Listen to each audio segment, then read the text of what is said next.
Et la dernière édition d'Afrique Soir, c'est avec vous, Guillaume Ouattara.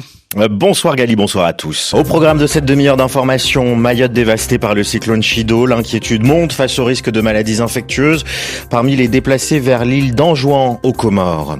Au Sénégal, Ousmane Sonko, le Premier ministre, promet une rupture historique et annonce des réformes majeures dans sa déclaration de politique générale. Confiance unanime, cette fois c'est au Burkina Faso. Rintabala Jean-Emmanuel Ouedraogo obtient le soutien des députés pour mettre en œuvre ses 8 chantiers prioritaires. En Guinée, l'opposant Aliouba placé en garde à vue pour des propos sur les disparitions forcées. Son avocat dénonce une arrestation arbitraire, vous l'entendrez dans cette édition. Dernière ligne droite au Tchad, la campagne électorale s'achève avant un scrutin où 8 millions de citoyens sont appelés à voter ce week-end. Et puis le dossier d'Afrique Soir avec cette réforme du code de la famille au Maroc. Abdelatif Ouabi présente un projet controversé entre modernisation et critique des défenseurs des droits des femmes. Dans le sillage du cyclone Chido qui a frappé Mayotte avec une rare violence le 14 décembre dernier, causant des pertes humaines et des dégâts considérables, des centaines de personnes ont rejoint l'île d'Anjouan aux Comores. Cette affluence inquiète les autorités sanitaires qui redoutent une flambée de maladies infectieuses. Sur place, Abdallah Zembaba. Depuis mercredi dernier, 4 navettes ont transporté 681 personnes de diverses nationalités à Anjouan. Le docteur Ansoufoudine Mohamed, directeur régional de la santé à Anjouan, estime que les préoccupations sanitaires sont majeures. Avec la stagnation des eaux, avec la promiscuité, avec l'accès à l'eau potable, avec le mouvement des populations, je pense qu'on a toute la sauce pour s'attendre à un événement de santé qui peut être majeur. Tout épidémiologiste qui vous parlera, il vous dira que la situation qu'il y a à Mayotte, c'est une situation à haut risque d'épidémie, dont le choléra, de par le passé, et surtout le paludisme et peut-être même la rougeole. Un dispositif renforcé de prévention a été déployé. Les arrivants de Mayotte, sans preuve vaccinale, sont vaccinés contre le choléra et une base de données sur leur répartition géographique.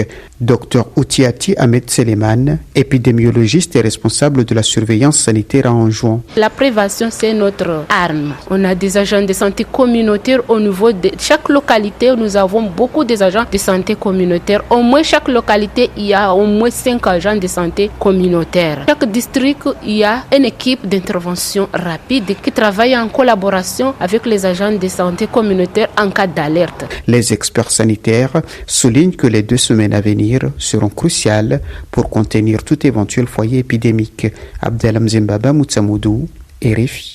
Au Sénégal, Ousmane Sonko a présenté vendredi sa déclaration politique générale devant une assemblée nationale largement dominée par le PASTEF. Pendant près de 2 heures, il a exposé les priorités de son gouvernement, décrivant un pays en état catastrophique et promettant une rupture inédite depuis l'indépendance. Fin de citation. Parmi les annonces marquantes, Gwendal Lavina, chef du gouvernement, a confirmé un projet de loi pour abroger la loi d'amnistie adoptée en mars dernier. Peu après le début de son discours, le Premier ministre revient sur les 5 milliards de francs CFA débloqués pour indemniser les victimes des violences préélectorales. Puis il annonce: il sera proposé à votre auguste assemblée un projet de loi rapportant la loi d'amnistie votée le 6 mars 2024 par la précédente législature. Pour que toute la lumière soit enfin faite et les responsabilités établies, de quelque bord qu'elle se situe. Ce n'est pas une chasse aux sorcières, encore moins une vengeance, mais cela répond à un besoin de justice, promet-il. Autre point longuement développé, l'économie. Ousmane Sonko évoque un besoin d'équité sociale et annonce un audit des niches fiscales et une réforme des impôts, tout en prévenant: ces réformes seront difficiles, mais elles constituent le socle de notre nouvelle gouvernance budgétaire et financière. Elles nous permettront de nous projeter dans une nouvelle trajectoire budgétaire qui alliera une consolidation progressive vers un déficit budgétaire de 3% dans un horizon d'au maximum 3 ans. Sur l'éducation, enfin, Ousmane Sonko compte déployer, je cite, des efforts considérables pour améliorer la situation des petites classes jusqu'à l'université. Le multilinguisme est promu grâce à l'enseignement de l'anglais qui sera généralisé à l'élémentaire et surtout par l'emploi des langues nationales pour que chaque élève sache lire et écrire dans au moins une langue. Gwendal Lavina, Dakar, RFI. RFI, 22h34 à Ouagadougou et en temps universel. Au Burkina Faso, le Premier ministre Rintabala Jean-Emmanuel Ouedraogo Ouedraogo a obtenu la confiance unanime des 71 députés de l'Assemblée législative de transition. Lors de sa déclaration de politique générale ce vendredi, il a présenté les 8 chantiers prioritaires de son gouvernement, dont la gestion de la crise humanitaire, l'amélioration de l'offre sanitaire et le rayonnement international du pays. L'éclairage est signé pour RFI par Florence Maurice. Face aux députés, le Premier ministre décline les priorités de sa feuille de route. Lutter contre le terrorisme et restaurer l'intégrité territoriale, répondre à la crise humanitaire, assurer la souveraineté alimentaire, promouvoir la bonne gouvernance et lutter contre la corruption, consolider le rayonnement diplomatique du Burkina Faso sur la scène internationale. Un discours ambitieux qui suscite tout de même des questions. Abdoulaye Soma est le porte-parole du groupe des partis politiques. Quelle sera votre stratégie pour tirer notre intérêt national de la coopération internationale avec les différents partenaires tout en préservant notre souveraineté nationale? Le groupe constitué des partis politiques voudrait enfin savoir si le gouvernement a actuellement une estimation du pourcentage du territoire national libéré. Réponse du chef du gouvernement, le Burkina Faso contrôle selon lui 70,59% de son territoire. S'agissant de la coopération internationale, elle sera fondée, dit-il, sur le respect mutuel. Nous devons davantage nous préoccuper de ce que nous faisons plus que de ce que les autres veulent faire. Notre mission, c'est d'assumer des choix qui vont asseoir notre souveraineté, assurer le rayonnement de notre pays à l'international. Face aux conflits internationaux, le Premier ministre burkinabé plaide pour le dialogue, le non-alignement et la non-ingérence. Florence Maurice pour RFI.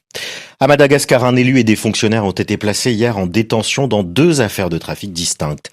La première porte sur 53 kilos d'or interceptés à l'aéroport d'Antananarive lundi soir. Le précieux métal était entreposé dans une valise diplomatique avec pour destination Dubaï. 2 fonctionnaires du ministère des Affaires étrangères ont été arrêtés.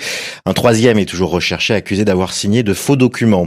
Dans la deuxième affaire, c'est un député et ses collaborateurs qui sont mis en cause, interpellés à la veille de Noël, en possession tout de même de 113 tortues protégées. La CEDEAO monte au créneau pour défendre le Nigeria, accusé par le Niger de servir de base arrière à des troupes étrangères et de fomenter des troubles à sa frontière. Dans une interview diffusée mercredi, le chef de la junte nigérienne, le général Abdourahmane Tiani, a pointé du doigt la France, affirmant qu'elle aurait établi une base dans le nord du Nigeria pour armer des groupes terroristes. Une accusation catégoriquement rejetée par le chef des armées nigérianes, le général Christopher Moussa, qui a tenu à rétablir les faits ce jeudi soir sur la chaîne nationale NTA. Depuis le début, le gouvernement nigérian n'a pas arrêté de montrer que son seul objectif est la paix dans la région. Et nous avons fait tout ce qui était en notre pouvoir pour montrer que nous voulons la paix. Je me suis rendu au Niger où j'ai pu échanger sur tous ces sujets avec l'état-major.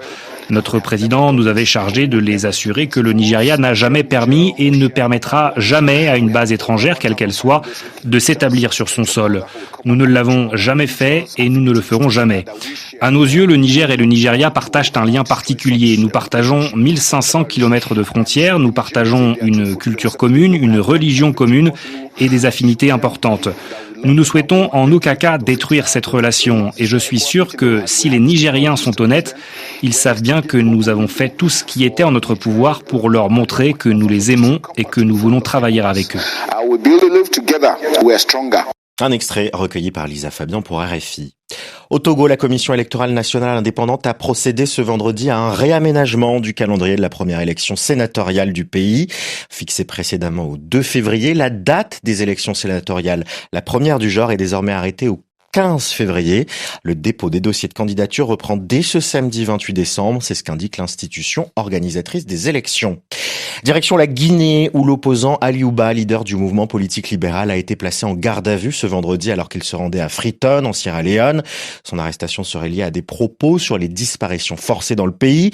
Propos tenus lors d'une réunion de son parti. Son avocat, maître Pépé Antoine Lama, dénonce une arrestation sans convocation préalable, mais assure que son client reste serein. Je vous propose de l'écouter. Monsieur Ali Ouba n'a jamais eu de problème avec la justice. C'est un autre fort étonnement qu'il a été bloqué hier à la frontière de la Sierra Leone, arrêté puis conduit dans les locaux de la direction centrale des investigations de la gendarmerie nationale, où on lui a notifié les charges d'offense au chef de l'État. questions auxquelles il a sereinement répondu. Il a rejeté en bloc les charges articulées contre sa personne. Il a soutenu avoir exprimé son opinion face à une situation qui inquiète tous les citoyens. C'est la situation des kidnappings et des disparitions forcées. On peut considérer que c'est une arrestation arbitraire en raison du fait que la cause qui motive cette situation s'explique simplement par ses opinions qu'il a exprimées sur la conduite de la transition et le phénomène grandissant de l'insécurité. Maître Lama, avocat d'Aliouba, au micro RFI de Paul Lorgerie. Au Tchad, la campagne pour les élections législatives municipales et locales s'achève ce vendredi soir. Ce week-end, ce sont près de 8 millions de citoyens qui sont attendus aux urnes. Les militaires et les nomades voteront dès samedi avant que le reste de la population ne se rende au bureau de vote dimanche. Une dernière journée marquée par une intense activité politique, la plus animée depuis le début de cette campagne. Les précisions sur place de Victor Moria. Après 3 semaines de campagne plutôt très calme, ce vendredi et toute la journée, les différents partis qui se présentent aux élections ont mis leur dernière force dans la bataille. Meetings, parades dans les rues et porte-à-porte, tous tentent de convaincre les derniers indécis. Pour le MPS, qui affirme viser la majorité absolue à l'Assemblée nationale en l'absence des transformateurs de Succès Masra qui boycottent le scrutin, un dernier grand rassemblement a eu lieu à N'Djamena après les meetings de province de ces derniers jours. Pour le RNDT d'Albert Pahimi Padaké, on nous dit terrain, c'est là que va se jouer l'élection. Il faut encourager les gens à se déplacer ce week-end. Pour rappel, la campagne s'est déroulée dans un contexte de méfiance, voire de défiance à l'égard des autorités. Outre les transformateurs, le groupe de concertation des acteurs politiques, le GCAP, qui regroupe une dizaine de partis, ont fait de leur côté une campagne de boycott actif. Pour eux, la journée a été calme. Ils l'affirment, il n'y a plus besoin d'argumenter. Les gens sont convaincus de ne pas aller voter samedi et dimanche, car, disent-ils, ils ne croient plus au système électoral de leur pays. Pour veiller à la régularité du scrutin, près de 2500 observateurs seront présents dans les bureaux de vote, des bureaux qui ouvrent demain matin à 6h. Victor Moria, N'Djamena, RFI. Des bureaux de vote ouverts ce samedi pour les militaires et les nomades, et ça sera dimanche pour le reste du pays. RFI, 23h42 à Rabat, 22h42 en temps universel. Direction le Maroc, justement, pour notre dossier du soir. Mardi dernier, Abdelatif Wabi, le ministre de la Justice, a dévoilé les grandes lignes de la réforme du Code de la famille. Un exercice, il faut le dire, délicat qui vise à répondre aux attentes d'une société en mutation, mais qui suscite déjà des critiques, notamment de la part des associations de défense des droits des femmes. Ce projet, scruté avec prudence par plusieurs acteurs, soulève des débats. Paul Lorgerie. Le Code de la famille de 2004, aussi appelé Moudawana, ne suffisait plus en tant que tel, avait constaté le roi Mohamed VI en juillet 2022, avant d'en décider sa remise en chantier. Un comité de rédaction avait donc été mis en place. À sa tête, le ministre de la Justice, accompagné de membres issus des hautes sphères de la justice marocaine, de la présidente du Conseil national des droits de l'homme ou encore de Mohamed Issef, du Conseil supérieur des oulémas, présidé par Mohamed VI. Une composition qui pose problème en raison du conservatisme et du statut trop officiel de ses membres, écrivait en mai Omar Brouski, professeur de sciences politiques marocain, dans les colonnes du site Orient 21. Car si le projet de loi doit s'adapter à la société marocaine actuelle, l'avant-projet qui avait été présenté au roi en mars a dû faire des allers-retours entre le comité de rédaction et le Conseil supérieur des oulémas. Le quotidien Le Monde relève ainsi que, parmi d'autres doléances, le test génétique de paternité a été jugé non conforme aux préceptes de l'islam, ou que la ta'assib, qui consiste à ce que les frères d'un père sans fils se partagent l'héritage du défunt au détriment de la fille, n'ait pas été remis en cause. Paul Lorgerie pour RFI. Alors allons plus loin. L'avant-projet doit désormais être soumis aux instances législatives pour relecture avant son adoption définitive par le roi. Bien que le texte ne réponde pas pleinement aux attentes de certaines associations, Abdesalam Saad Jaldi, chercheur associé au Policy Center for the New South, souligne les efforts des rédacteurs qui ont mené un véritable exercice d'équilibriste pour concilier les attentes des différentes couches sociales de la société marocaine. Je vous propose de l'écouter. Un projet qui oscille entre tradition et modernité et qui surtout prend en compte à la fois les revendications du camp conservateur et les revendications du camp libéral. Parmi ces manifestations, on peut parler de l'exemple de la polygamie. D'une part, le nouveau projet n'a pas proscrit cette pratique comme souhaitait le camp libéral. Cependant, en contrepartie, le le nouveau projet a souscrit cette pratique au consentement de l'épouse au moment de la conclusion du contrat de mariage, de sorte qu'on peut même commencer maintenant à parler de clause de polygamie. Effectivement, il s'agit d'un projet qui a introduit des nouveautés qu'on peut considérer même comme révolutionnaires par rapport au précédent test de 2004, lorsqu'on pense à la criminalisation du mariage des mineurs, à l'instauration de ce qu'on appelle en droit une tutelle parentale partagée, qui place à la fois l'époux et l'épouse sur le même pied d'égalité en matière de responsabilité familiale, en matière de tutelle sur les enfants, ce qui est révélateur lorsqu'on sait que la mère était historiquement subordonnée au père en ce qui concerne les décisions concernant les enfants, leurs enfants. Dans votre rapport, vous écrivez que dans le code actuel, celui de 2004, il y a des dispositions caduques et obsolètes, voire incompatibles avec la transition sociétale qui caractérise la société marocaine contemporaine. Est-ce que les propositions présentées par le ministre de la Justice vont, selon vous, suffisamment répondre à cette aspiration de transition sociétale ? Il y a effectivement certaines dispositions que l'on peut considérer comme révolutionnaires par rapport au test de 2004. Cependant, il y a encore quelques problèmes de fond qui continuent encore à perdurer.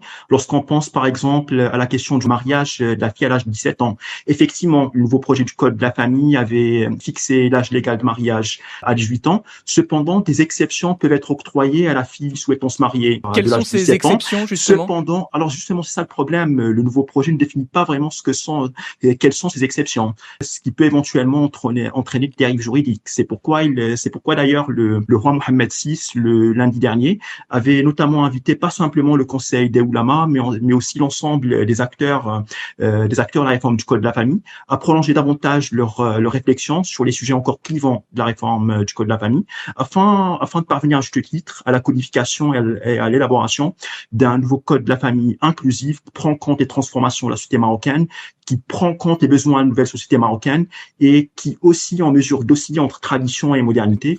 Abdesalam Saad Jaldi, chercheur associé au Policy Center for the New South, était au micro RFI d'Arthur Ponchelet. C'était dans Afrique Midi, une interview à retrouver en longueur sur le site internet rfi.fr.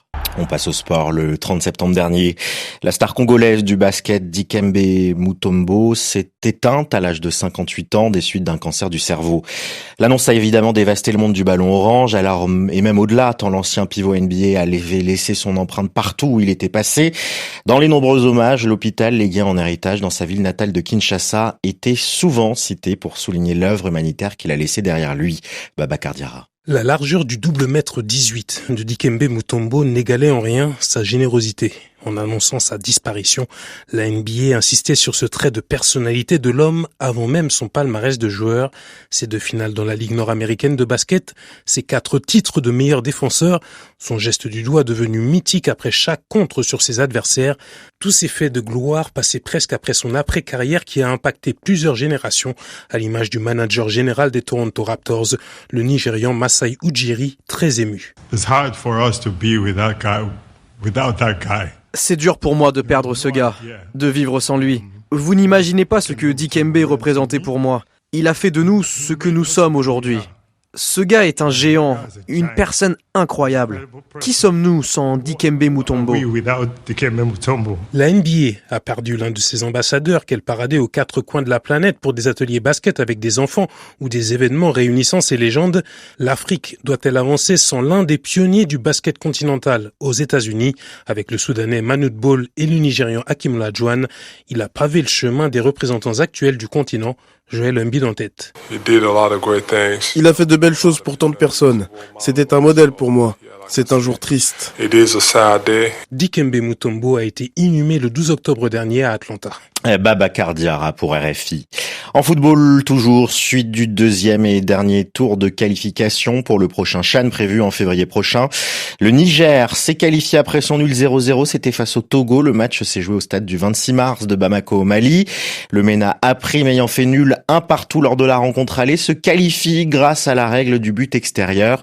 Pour rappel, le Niger avait terminé 4e du dernier CHAN en Algérie. Et dans l'actualité internationale ce soir, des soldats nord-coréens envoyés en Ukraine et abandonnés à leur sort. Selon les États-Unis, plus de 1000 militaires déployés en renfort des troupes russes ont été tués ou blessés dans des assauts qualifiés de sans espoir. Volodymyr Zelensky dénonce une exploitation brutale des soldats nord-coréens considérés comme de la chair à canon, tandis que la Corée du Sud anticipe l'arrivée de nouvelles unités. En Israël, une nouvelle opération controversée qui a touché le nord de Gaza. L'OMS a annoncé vendredi que le dernier grand hôpital opérationnel de Gaza était hors service après une opération de l'armée israélienne contre des combattants près de cet établissement. Le mouvement islamiste du Hamas dénonce un déplacement forcé et une violation des droits humains, affirmant que des patients et des membres du personnel médical ont été évacués de force. En Iran, l'arrestation de la journaliste italienne Cecilia Sala provoque l'indignation. Elle est détenue depuis le 19 décembre à Téhéran dans la prison d'Evin. Elle aurait été mise à l'isolement. L'Italie et des organisations comme Reporters sans frontières dénoncent une détention arbitraire et appellent à sa libération immédiate.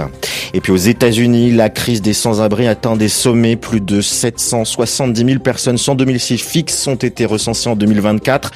C'est une hausse de 18% par rapport à l'année précédente. Le ministère du Logement pointe l'inflation, le manque de logements abordables et les effets des catastrophes naturelles comme cause principale.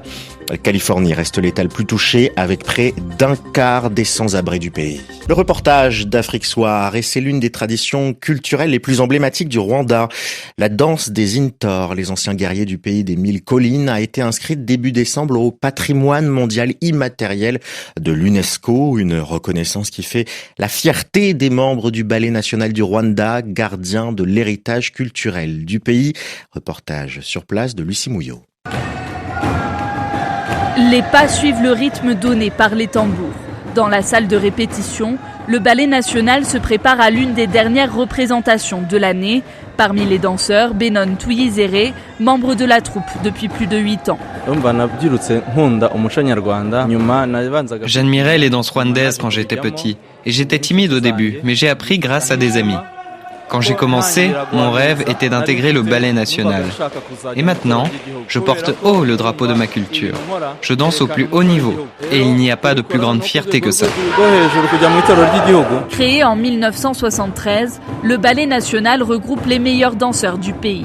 À 29 ans, Alain Mouraïré a voyagé en Côte d'Ivoire, en Tunisie, en Belgique et dans de nombreux autres pays avec la troupe Inoré, une danse autrefois exécutée par des guerriers devant le roi. Être Inoré, c'est comme être un soldat sur le champ de bataille. On montre par la danse notre élégance, notre patriotisme et on représente les Rwandais. Sur la piste, lance et bouclier en main, la troupe scande en chœur les récits des combats. Des chants qui accompagnent les pas de danse, imitant les mouvements des guerriers. Quand on saute très haut et qu'on tourne notre tête très vite, on voit que le public est impressionné. J'aime aussi beaucoup les sauts où on atterrit sur le genou droit, le genou gauche en avant. C'est un mouvement très apprécié. Pratiqué dans les mariages, les festivals et tous les événements locaux, l'UNESCO souligne le rôle de la danse dans la promotion de la cohésion sociale au Rwanda.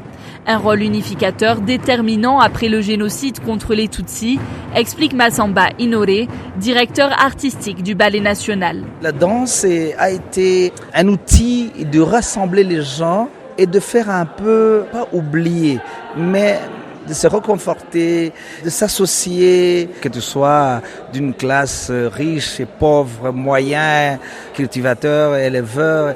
La danse rassemble tout le monde. Des pratiques transmises dès le plus jeune âge dans les familles, mais aussi à l'école. Avec de nombreuses troupes partout au Rwanda, l'héritage culturel des Inoré est largement préservé dans le pays et désormais sur la scène mondiale, gravé à jamais au patrimoine de l'UNESCO. Lucie Mouillot, Kigali, RFI. Et vous en avez l'habitude, Afrique Soir termine en culture et en musique. Et on prend la direction de la Centrafrique pour découvrir ou redécouvrir l'artiste rappeur Star King Boy Crack. Il organise ce samedi un grand concert à Bangui pour le bonheur de ses fans et surtout pour colorer les fêtes de fin d'année. Bah oui, il faut y penser. Résident à Kampala en Ouganda, il profitera également de ce moment pour dévoiler son nouvel album baptisé Reboot, consacré à l'éveil de la conscience de la jeunesse centrafricaine.